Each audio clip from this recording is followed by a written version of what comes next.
নমস্কার প্রিয় দর্শক বন্ধু, শ্রী শ্রী ঠাকুর অনুকূল চন্দ্রের একটি অপার লীলা এই ভিডিওতে আজ আপনাদের সামনে উপস্থাপন করব। ভিডিও শেষে আপনাদের জানাবো কোন বই থেকে আমি এই লীলাটি আপনাদের আজকে পড়ে শোনাচ্ছি।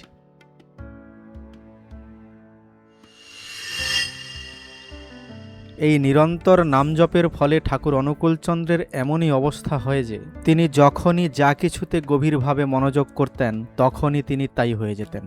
যদি তিনি কখনো কোনো বৃক্ষের প্রতি গভীরভাবে মন দিতেন তখন তার মনে হতো তিনি সেই বৃক্ষ হয়ে গেছেন এবং মাটির ভেতর থেকে রস গ্রহণ ও পত্রের মাধ্যমে সূর্যালোক থেকে খাদ্য গ্রহণ করছেন।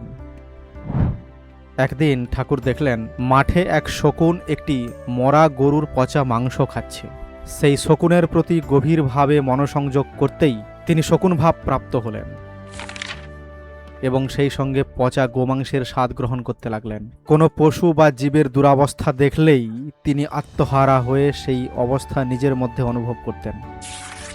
একদিন এক শিকারী দুটো পাখিকে লক্ষ্য করে গুলি ছুঁড়লে ঠাকুর বাড়ি থেকে গুলির শব্দ শুনে নিজের বুকে গুলিবিদ্ধ হওয়ার যন্ত্রণা অনুভব করে কাতরভাবে মাটিতে লুটিয়ে পড়েন। ঠাকুর এমনই মহান ছিলেন। যে বইটি থেকে আপনাদের এই ঠাকুরের লীলা কাহিনী পড়ে শোনালাম সে বইটির নাম শ্রী শ্রী ঠাকুর অনুকূল চন্দ্র জীবনী ও কথামৃত, লেখক সুধাংশু রঞ্জন ঘোষ। এই ভিডিও যদি আপনাদের ভালো লেগে থাকে তাহলে অবশ্যই লাইক করবেন এবং কমেন্টে আপনাদের মূল্যবান মতামত জানাবেন।